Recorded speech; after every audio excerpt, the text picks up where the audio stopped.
Is the 2024 Buffalo Trace Antique Collection worth it? Let's find out.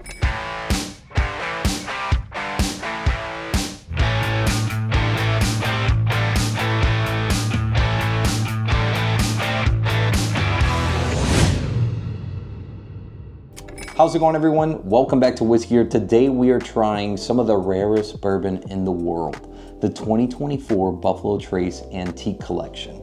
We have 3 out of the 5 that dropped this year. I want to give a huge shout out to John. You know who you are, buddy. Thank you so much for getting me in contact with the Buffalo Trace PR team. We are now officially on their media list send out. So anytime they have special releases or want to send things to media personnel like myself, we are now on that list on the receiving end. So I'm very excited about that. Let's talk about some of the whiskeys we have in front of me. So like I said, we have 3 of the 5 released this year: Eagle Rare 17, George T. Stagg, and William Larue Weller. The other 2 that we do not have in hand is Sazerac 18 and Thomas H. Handy. These 3 out of the 5 are the ones I'm looking most forward to. One thing to note, Buffalo Trace head distiller Harlan Wheatley himself says, William Larue Weller shines among the collection this year for its caramel notes, long creamy finish, and it's also fitting that this year marks the 25th anniversary of the Sazerac Company's acquisition of the Weller brand. We're gonna start right away with the Eagle Rare 17. Bottled at its initial strength of 101 proof in tribute to the original Eagle Rare brand,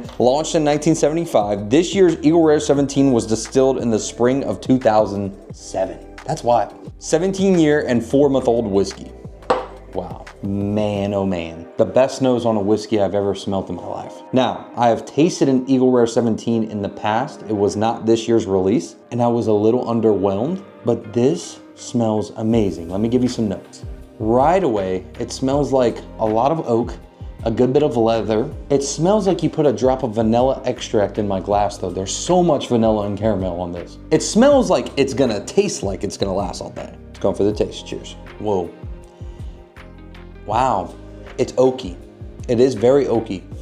This is better than the sample I had of one of the previous year's Eagle Rare 17. This is definitely not a beginner's whiskey. I mean, I don't think any of these are. We all kind of know that. Once you get past that initial oak bomb on the palate, the sweet caramel, vanilla extract, almost that much sweetness follows through. It's very, very nice. I mean, I think you can give this to anyone that's been in the whiskey game for a while or really appreciates an older bourbon. They're gonna like this a lot. That's good. Now, to get to the main question of the video, is this worth the suggested MSRP at $149? I'm gonna have to say absolutely. I don't think it's gonna be a shocker if all 3 of these are gonna be worth the $150, but this one definitely is worth it to me, even at the low 101 proof that this bourbon is. I think the finish, the overall flavor, what this leaves your palate with is definitely worth 150 MSRP. Good luck if you're looking for all of these at MSRP though. These are so hard to come across, but let's move on to the next one. George T. Stagg coming in at a whopping 136.1 proof. This is a little bit higher than last year's at 135 proof. So, you know, not much different, but a little different. Kind of the same thing. I haven't even put this to my nose yet, but the second I opened up that Eagle Rare, poured it into the glass, and same thing with this George T. Stagg and started pouring it into the glass, I can instantly smell it. They're very, very strong, potent noses. Potent in a great way though. Oh yeah, yep. That's Stagg, all right. I mean, that Stagg profile, even Stagg Jr. and George T. Stagg have such a cherry forward smell that I love. Wow, cherry vanilla though. Oh man, like cherry vanilla Coke, Coca-Cola, lots of cola on this.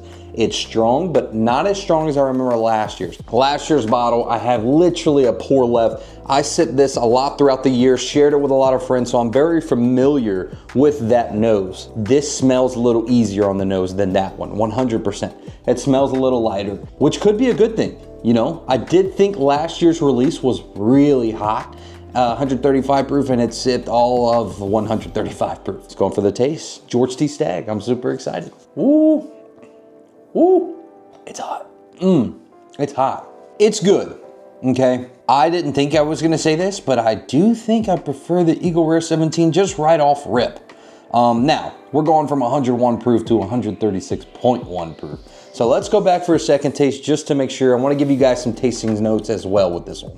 So the cherry definitely follows through. It's very much a sweet candied whiskey. Like if you've ever had a candied apple before, the outside, that red candy sugary part is what it tastes like. Not saying that this tastes like apple whatsoever. I'm just saying I know that candy coating is what it reminds me of. Cherry Jolly Rancher. On the finish, you get cola. Kind of like that peppered, carbonated taste that you get right when you drink a Dr. Pepper or Coca-Cola maybe. You know what I'm talking about. I hope you know what I'm talking about. I know that's a little bit weird, but you know, that peppery carbonated feeling that it leaves on your tongue, that's what this definitely does after sipping this one. I love high proof whiskey. I love hazmats. Anything over 140 proof, as long as it's really, really good, done well. This one is done well. It's one of those that I actually really do enjoy. It just does sip hot, so prepare yourself. If you're really, really chasing after the BTAC this year and you come across a George T. Stagg expecting it to be so smooth like butter and sip way under its proof, that's not what you're gonna get with this. I just would like to warn you. Going back a second, third time, there's actually a weird oaky note that I'm not used to getting on Stagg or George T. Stagg. Normally, I think this is just a really straightforward, sweet whiskey, but on this one, I definitely get a lot of oak, which is strange. Not used to that on George T. Is the 2024 George T. Stagg worth it at the $150 MSRP? I'm gonna say for me, yes. This is right up my alley. I love really high proof whiskey. Even if they sip at that proof one, I love it. For the average consumer, I don't think this is the one you might want to chase in this year's BTAC collection because it is really, really hot. Now, I feel like a lot of people are going to chase after the George T. Stagg, hoping that it's the smoothest, easiest drinking whiskey.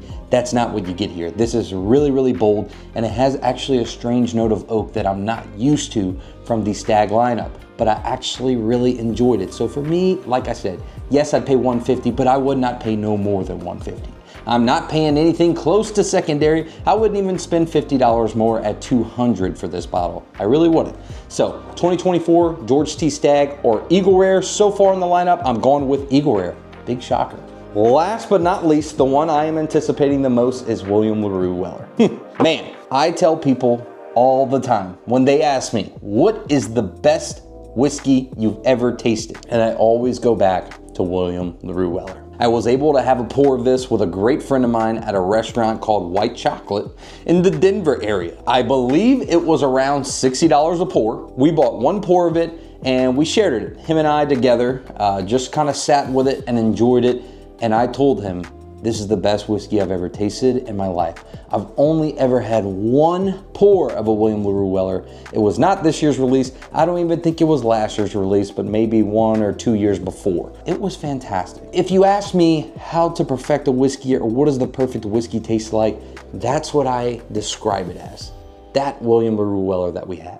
So I am very much anticipating this year's William Larue Weller, especially because the master distiller says that it's his personal favorite. It's the standout this year. I can't wait. I never thought that I would I still don't even think today I'll be able to find a William Larue Weller or ever own one. But the fact that I can own a nice size sample of it, I'm going to enjoy. Let's pour this one right up. I'm excited. I read a couple of things that said it was 124, but 125.8, wow.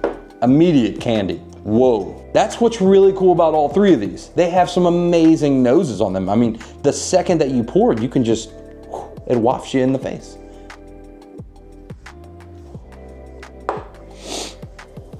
Yep, this is exactly what I remember. It is like you walk into a candy shop or someone's kitchen and they're making homemade caramel. I mean, wow. The burnt brown sugar note, the buttery smell, and that caramel fit. I mean, this nose is wonderful. I'm gonna compare it to Eagle Rare though. On the nose, the Eagle Rare is nice. It does have a lot of oak presence to it though. The William Larue is so sweet. And honestly, I get a little bit of apple too, like a caramel apple. This smells amazing. There's just so much going on the nose. Let's get into the palate. Wow. Wow.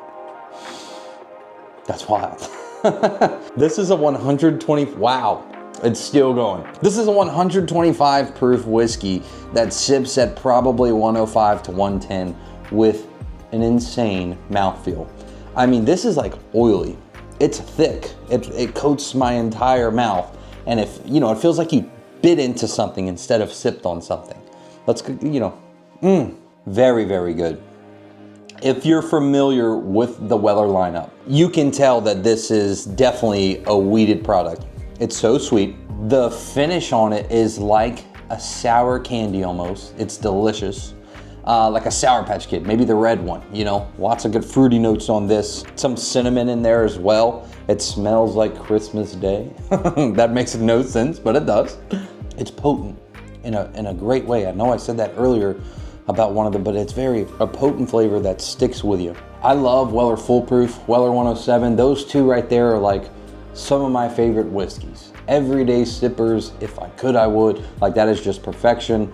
You ramp that up, you age it for a little bit longer, ramp it up to 125 proof, and that's what this is. I mean, it's wonderful. If you've had the 107, if you had the Foolproof, you would fall in love with this.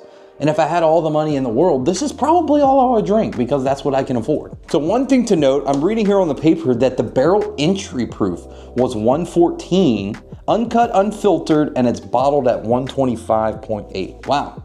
So it went in at 114 and it gained that much proof. Now, one thing to note on the forms that I was sent, it doesn't give us an age statement or roughly how old William Larue Weller is. George T. Stagg says that it's blended barrels age more than 15 years and 2 months. So I don't know how old William is. I'm guessing maybe not quite as old as the George T or the Eagle Rare, just because I get zero oak note from this at all. There's zero woody tasting notes on this whiskey. Definitely wins the nose out of all of them. For me, my palate, what I love and enjoy, it definitely beats palate. Overall, it's the best out of the three that I have. Wow. That's crazy.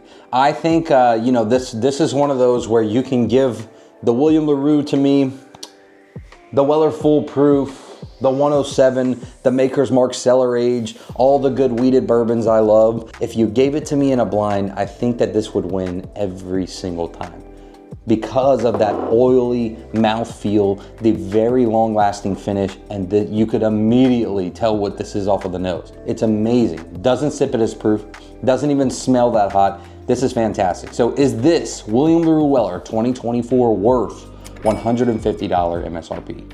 Absolutely, every day of the week. This is actually one I don't even really like to talk about the secondary market, but I would pay a little bit extra for. I'm not gonna pay full secondary price, there's no way, Jose. I probably wouldn't even spend over $300 for this bottle.